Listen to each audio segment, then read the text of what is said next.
Hey storytellers, welcome back to Whispers from the Phylactery, where I like to talk tabletop RPGs, world building, and all the little details that make games worth remembering. I've been a game runner for 15 plus years, so hopefully I can offer some insights. Today's question is one that's surprisingly common, and that's what happens when new GMs skip session zero? Or alternatively, why should you bother running a session zero? A lot of game masters, especially new ones, get it so excited about running that first adventure or their new story that they just jump right into it. And honestly, enthusiasm's great, but skipping the setup step often leads to problems that could have been easily avoided. I first ran into session zeros when I started playing Vampire the Masquerade. A buddy of mine ran it, and due to the darker subject matter, a session zero was required. And since then, I've introduced it in some form to all my games to various levels. So let's talk about what the problems are that come with skipping session zero and why they show up, how to avoid them. So, why session zeros matter? A session zero is that moment before the campaign really begins where the table aligns. Everyone is getting together. It's like they're adjusting their watches and compasses to be in sync before setting out on the journey ahead. You set expectations for the group, the tone of the game, the rules, or the house guidelines that'll be in effect. You establish boundaries, what people don't want in the story, and whether that's a soft or a hard boundary. Soft boundaries for are something that you could be okay with in small doses, but you don't really want to deep dive into. You'd rather just pass over them. And a hard boundary is where you don't want it at all. Uh, for just an example, I'm arachnophobic. I do not want, uh, no. For me, spiders are a soft boundary. They're okay. They make me a little bit, but it's in the game and it doesn't bug me too much. That's my soft boundary. As long as we're not going into heavy descriptions and super deep diving into it, I don't mind too much. A hard boundary is usually more explicit things, child violence, domestic abuse, things like that, where it's things that someone will just get up and leave if it comes up. They don't want to experience it at all. And that's totally fair. It's everyone's choice what they say no to in the game. And then the last part of why session zeros matter is you can create connections between both the between the players and within the party to the world at large. So when you skip it, you're sort of rolling the dice and hoping everyone at the table is imagining the same kind of game, which, spoiler alert, they usually aren't. And here's the classic GM thought of, we'll just start playing and everything will sort itself out later. It's fine. In theory, yeah, it could happen. In reality, well, here's what tends to happen. So the problems that show up without session zero, let's break down some of the biggest pitfalls. Number one is mismatched tone. You thought that you were going to be running a Dark Souls game. Well, English. Dark Souls style game. They thought that you were going to be running a Monty Python kind of game, and chaos ensues where you're going for gritty realism in a low fantasy world, and they're here for hijinks and running around. Or when it's not just between the player and the GMs, it's one player wants serious political intrigue, and another just wants to do dungeon crawls. Like, those are two fairly separate games. I could see a mega dungeon where you're politicking, but they're general styles of play usually. Back to it. Number two, unclear boundaries. So without a check-in, you risk hitting sensitive topics by accident. And this is kind of harking back on the last one, but it's important. For new GMs, or heck, any GM, it can feel like walking onto a minefield if you accidentally say something that someone's uncomfortable with. You planned what you thought was going to be a great encounter or a cool story moment, and now someone is upset and potentially leaves the table. Or worse, they just sort of sit there hoping that it'll get better, and they just let it simmer. Or a GM just sort of assumes everyone's okay with horror, but one player really hates horror and they didn't bring it up. That's more of a soft boundary. One time I was running a game and the players were chosen. They were chosen by the gods as heroes. Each one had an associated god that was their patron, and I had a really what I thought was a cool idea of as the players leveled up, they would gain manifestations or physical manifestations of the god that they chose to worship, or the god that chose them, and depending on what their character was like. Uh, I thought that'd be cool, and I didn't bring it up in advance. It was just like, yeah, this will be neat. And one of the players had a really negative reaction, and I couldn't understand why they had a negative reaction. It took talking after the game and sort of breaking it down and really listening to figure out why. And it turned out that for that player, their former GMs had taken away a lot of player agency uh, in regards to their character's appearance and bodily autonomy. So when I made this thing happen, which was uh, a physical alteration, and I didn't consult them about it, they were really upset that I had done that because they didn't really think that that would be in the game. If I had brought it up at the start or in session 0 or even in advance, they would have been better with it. Um, if I'd given them the chance to veto or like just let them know that this change is possibly coming, then it wouldn't have been as big of an issue, and the table wouldn't have had that "oh, what just happened" moment. Um, and that's a completely fair compromise. So session 0 helps eliminate that. Number 3 is just words. Disjointed party. Everyone builds characters in isolation if you don't do a session 0, and suddenly you have a dastardly pirate, a noble knight, and a circus performer all in the same medieval tavern going on the same adventure, and they have a very mixed mash. And you're spending the first who knows how many sessions just explaining why they stick together, or the players wonder why their characters stick together. And I mean, someone brings a character with a tragic backstory, another person rolls up as Korg, the goblin barbarian, and they expect slapstick and comedy and just fun dungeon delving. Disjointed party.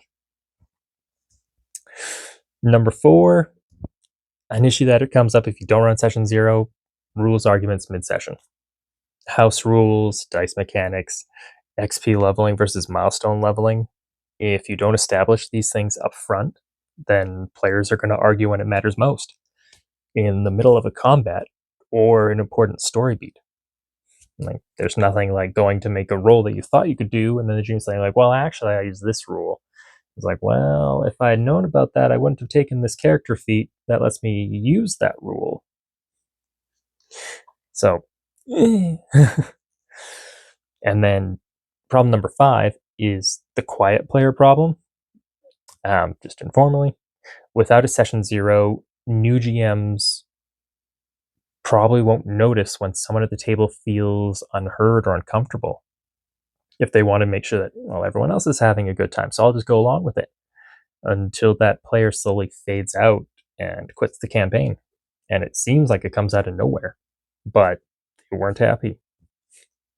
So these mismatches, and they're all really mismatches because people didn't have the same expectations. They lead to frustration, and frustration leads to campaigns that sputter out after 2 or 3 sessions or a month, and then they just never come back, even if it was a really cool premise. So, expanding on it, the ripple effect. The kicker is most of these problems don't show up in session 1. They don't explode out of the gate. They simmer. Simmer's a good word. The mismatched tone feels funny at first. Um, we're going on this adventure through Barovia, and nope, it's all slapstick. Korg the goblin clown will entertain the townsfolk and throw pies in their faces. It can be funny a little bit, not for me, but for other people. Uh, and then it gets annoying, and then it gets grating, as people wonder why they're playing this game and not another one that they might like better.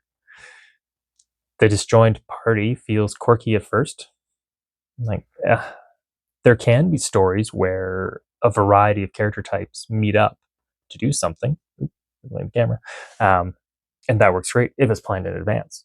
But if the dastardly pirate, the noble knight, and Korg, the goblin clown, all show up, and the quest is we need to save the kingdom from uh, the tyrant king and lead the rebellion, well, some of the characters don't fit. It might be a better fit for the dastardly rogue. The knight might enjoy more seeing, like, well, the king has been wrongfully, um, brain moment. The king has been wrongfully. Man, I'm having a hard time with this one. Stories about the king have been wrongfully spread, and he's actually a decent guy. Like, but the court advisor is the one twisting things to make people want to remove the king and leave him in power. So instead of the story developing, every plot hook feels forced. And it often leads, at least what I notice, is the players start asking, where do we need to go and who do we need to kill? What do you mean I'm supposed to have ideas about where we're going or what we're supposed to be doing? Next stop on the murder train, Mr. or Mrs. DM. Like, show me the next plot point. Let's go there, let's kill, let's get our treasure and move on. And that's not a game I'm trying to run. Usually. I can see that working in like Dungeon World, or it's very episodic. You're doing the dungeons where it's every 2 or 3 sessions. It's you get a new job to go to this dungeon, find this artifact. That does work, but then there's still story that the characters agree to in between or as they develop along their journey, and it's more personal relationships. So those games have a purpose. But if that's just every game, I've seen it happen too many times, especially in established content where the players are there to play the module or the scenario or the adventure path, but they don't have personal tie-in, and they're just going along the tracks. And I think it's less fun for everybody. And another ripple effect, back on topic, is the quiet player that keeps showing up. Like I mentioned before, they just don't. They ghost. When players ask what's going on, it's like, oh, I got stuff going on. That stuff might be another game, or they might have burnt out on RPGs and you lost someone that could have really enjoyed the hobby. So for new GMs, even veteran GMs, it often feels like I must be a bad storyteller. The game fell apart. It must be because my story wasn't very good. And that's not true. I mean, okay, you could have rolled a 1 on your game running skill, and the story did suck. It can happen. I don't think it's the case. Generally, it's not you. It's that the game never got its foundation laid where everyone agreed on what the premise was going to be. And if you find yourself dealing with thoughts of being a bad storyteller or wishing you had players that engaged more, you can, well, if you you can check out a video here where I go over common reasons campaigns die early. I guess it's over there. And you can also check out this video where I go over why other GM's players always seem more engaged.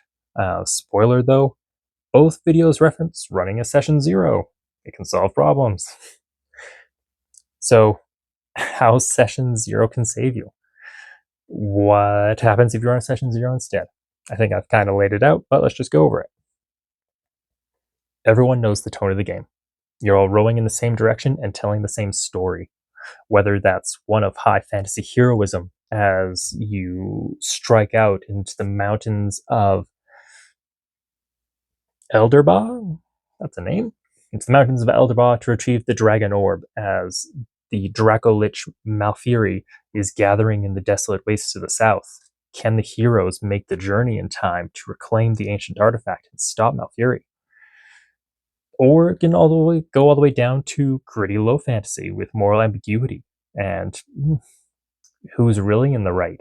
If we're talking about the king and the rebellion, is the advisor doing what he believes is right by removing who he views as a tyrant king? Or is he trying to usurp power for himself? The tone is really important for the story, as long as everyone's on the same tone and expects the same tone. Another benefit is the party feels connected from the start. Bonds that resonate with each other, friendly rivalries against other party members, very friendly, not actual rivalries. The two fighters that hate each other, but they're always sparring, and they keep record of who wins how many times. It's fairly even. They'll defend each other in combat because that person's theirs to beat up. Or against a shared foe. If your rogue is gunning for somebody that burned down their village, and it's the same person that the cleric has been hunting on a vision from their god as trying to raise an army of the dead. That's a pretty generic one. And it gives the shared history where when the characters realize that this is the same person, it gives them commonality. So it's really backstories that work together, and then it all clicks into place. That's a bad, meshes well.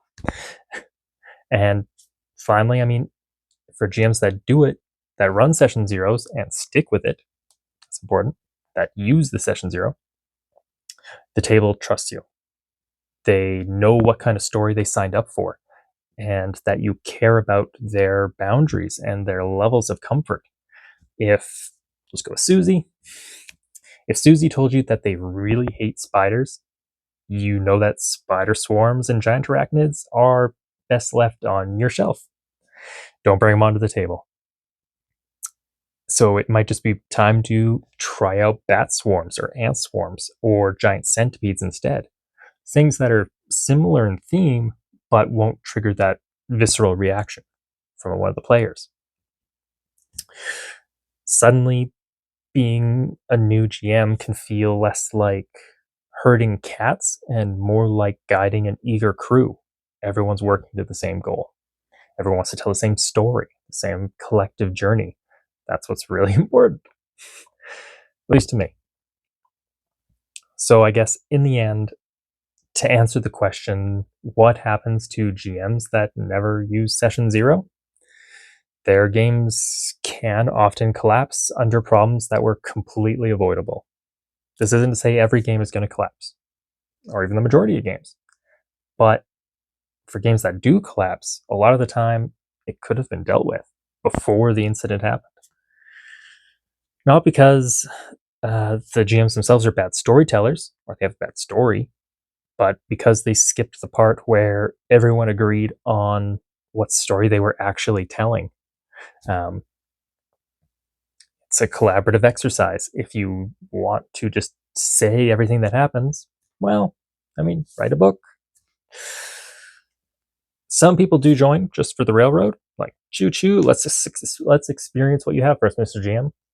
But I found by and large that's not the case, and people like to have the input and the player agency to make their changes to the story that they want. So, if you're new, or if you're a veteran GM and this is just new to you, take the extra hour or two to run a session zero. I mean, here's going to be a video where I go over an example of session zero.